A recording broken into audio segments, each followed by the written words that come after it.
La organización Comunidad Mujer lanzó la campaña Las Niñas Pueden. La iniciativa tiene como objetivo promover la igualdad de género en materia estudiantil y laboral, pero vamos a profundizar, conocer todos los detalles. Para eso saludamos a la directora ejecutiva de Comunidad Mujer, Alejandra Sepúlveda.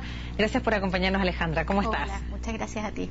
Bueno, con el hashtag Las Niñas Pueden, ¿cierto? Ustedes lanzan esta campaña. ¿Cuál es el objetivo principal de esta campaña, Alejandra? Mira, nosotros lo que queremos con esta campaña es desnaturalizar los estereotipos de género que están presentes en nuestra sociedad y que se expresan en distintas instituciones, se expresan en la familia, se expresan en el nivel educativo, se expresan también en el mercado laboral y finalmente van determinando una ruta de las mujeres que opera con poco cuestionamiento hacia en definitiva, hacia menos oportunidades también en su desarrollo, en su participación laboral y por lo tanto en sus oportunidades presentes y futuras. Entonces, de alguna manera, esto que es algo que la teoría de género viene diciendo hace mucho tiempo, hoy día nosotros lo transformamos en una campaña que es muy concreta en sus mensajes y con lo que en el fondo queremos decir: las niñas pueden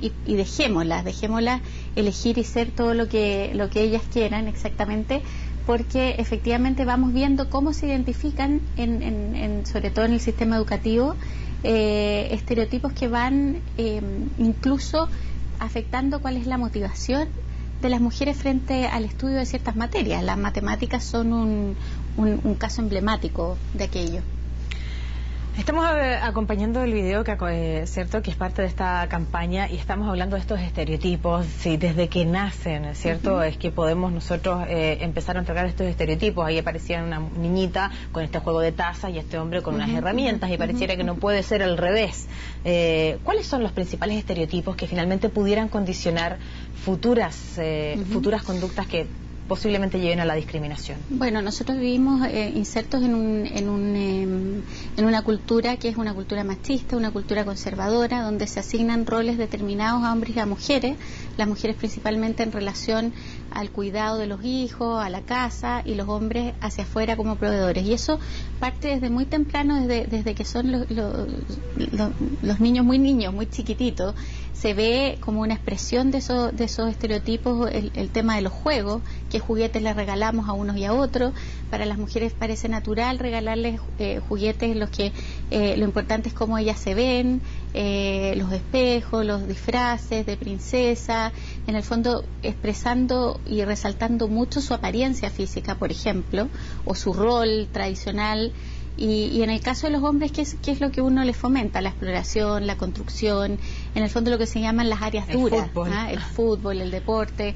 Entonces, ¿qué pasa con eso? Que finalmente estos niños entran en un sistema educativo y van experimentando brechas respecto a los conocimientos, no porque sean las mujeres menos capaces o no tengan las mismas habilidades que los hombres para aprender, sino que en el transcurso de este proceso de socialización van recibiendo estímulos diferenciados para su desarrollo. Por ejemplo, a las mujeres se les desarrollan mucho las habilidades de lenguaje y de comunicación, a los hombres más las habilidades matemáticas, las habilidades más duras, la tecnología.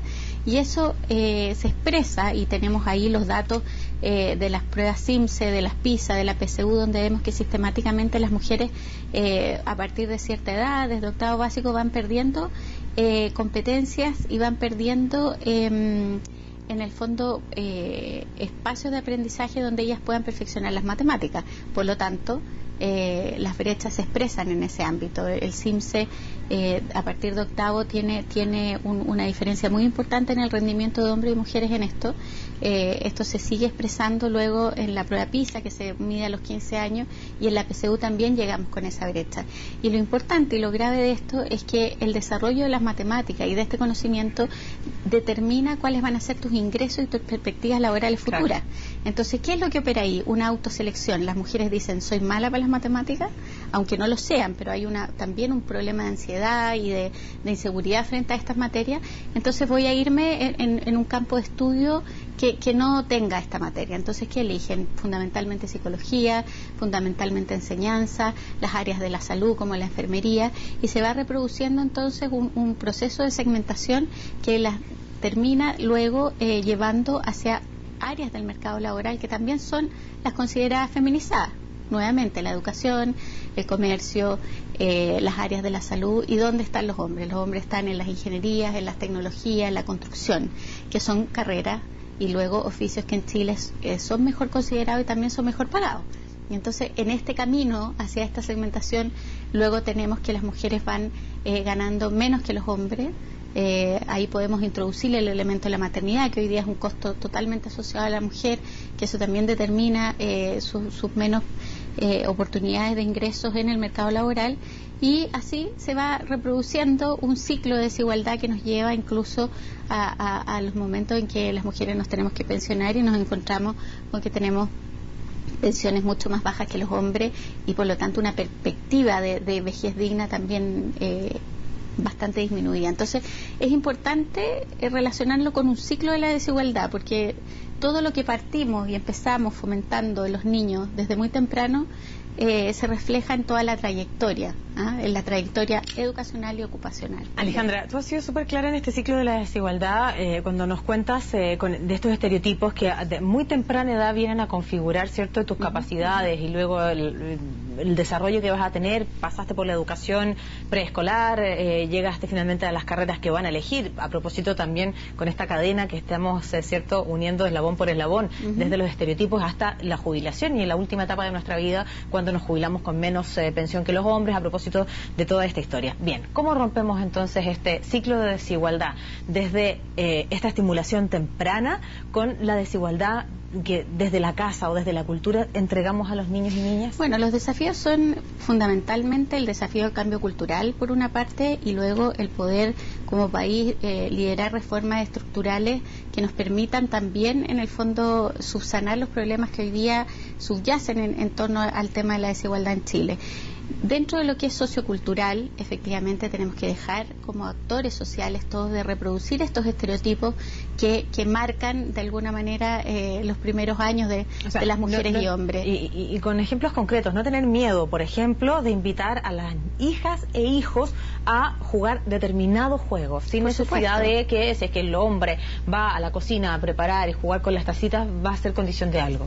Por supuesto, o sea, ahí hay un tema muy sexista, en definitiva, que se traducen en los colores, el hecho que los hombres tengan que usar azulito, celeste y las mujeres rosado, en qué juguetes o cómo les estimulamos el aprendizaje. En general, el aprendizaje de los hombres es mucho más de explorar, mucho más de investigar.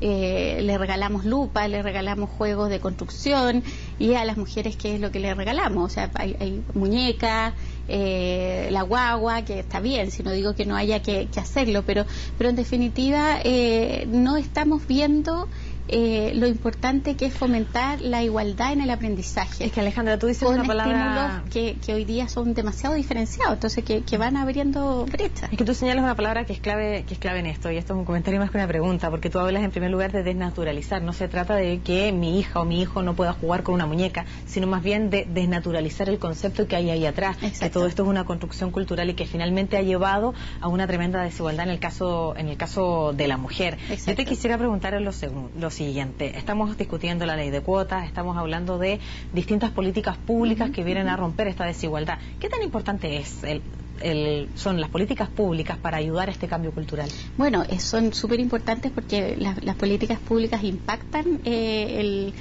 cambio cultural de todas maneras, y se transforman en un acelerador de procesos que, si no incentiváramos, terminarían probablemente recorriendo una línea de tiempo mucho mayor. O sea, podemos llegar a 100 años más si es que hoy día no impulsamos una ley de cuota que nos permita dar más posibilidad a las mujeres de competir por cargos de elección popular, que es algo fundamental. Si no tenemos a las mujeres sentadas en la mesa donde se toman las decisiones, en el Congreso, en los partidos políticos, en las empresas, finalmente estamos tomando decisiones a las que le falta la otra mitad, la perspectiva de la otra mitad de la población. Entonces, la acción afirmativa o las políticas públicas que se pueden desarrollar incentivando el cerrar la brecha de desigualdad son fundamentales, y ahí tenemos, más allá de lo que es hoy día el tema de la participación política, que tenemos un desafío importantísimo en realmente implementar una ley de cuotas que tenga en lo real un cumplimiento de esta paridad que estamos impulsando. Además tenemos la reforma educacional.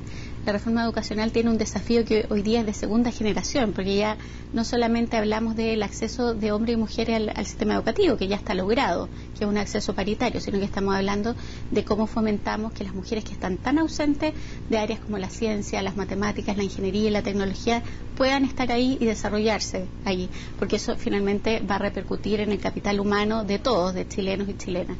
¿Qué más? Estamos fundamentalmente muy al debe con todas las políticas que tienen que ver con la corresponsabilidad familiar y social. Y ahí hablabas también, ¿cierto?, de cómo en este caso la maternidad muchas veces nos cerraba o nos restaba oportunidades en el trabajo. Claro, o sea, hoy día el costo de la maternidad está totalmente asociado a la mujer, el hombre no tiene derechos reconocidos de cuidado de los hijos, entonces eso se traduce finalmente que las mujeres son las menos atractivas para contratar porque tienen este postnatal de 6 meses que va de alguna manera afectando sus perspectivas ocupacionales. O sea, hoy día realmente es muy injusto que las mujeres tengan que cargar con todo ese costo cuando los hijos son de todos, de hombres y de mujeres, y además la tarea de la reproducción social es tan importante para todo el desarrollo del país. Hoy día tenemos grandes problemas respecto al envejecimiento de la población en Chile y finalmente las familias hoy día están dedicando cada vez en sus decisiones están decidiendo tener menos hijos, y eso tiene que ver con las oportunidades que se plantean en el entorno. Entonces, si hoy día los hombres no asumen derechamente labores de cuidado reconocidas por la sociedad, por las empresas, realmente es muy difícil que podamos seguir avanzando en políticas de igualdad en nuestro país. No me queda tiempo, pero de todas maneras te quiero preguntar por el lenguaje como el constructor de la realidad. Sí. ¿Qué tan importante es que podamos hacernos cargo de contar con un lenguaje que también fomente esta igualdad, o al menos, ¿cierto?, que rompa el círculo de la desigualdad? Por supuesto, o sea, los estereotipos se expresan también en eso, en la forma en que tú valoras a una persona, o cuando la ninguneas, o cuando de repente hay mujeres que declaran que están en una reunión muy importante con compañeros de trabajo y finalmente lo que se resalta de ella no es la buena idea, sino que en el fondo la apariencia, o las mijiteas, le dicen, mijita, ¿qué tal le parece si hace esto o lo otro? O sea, hay formas de dirigirse a las mujeres hoy día que son muy ofensivas y que son realmente formas incorrectas de reconocer que las mujeres hoy día tienen un espacio relevante que ocupar en la sociedad.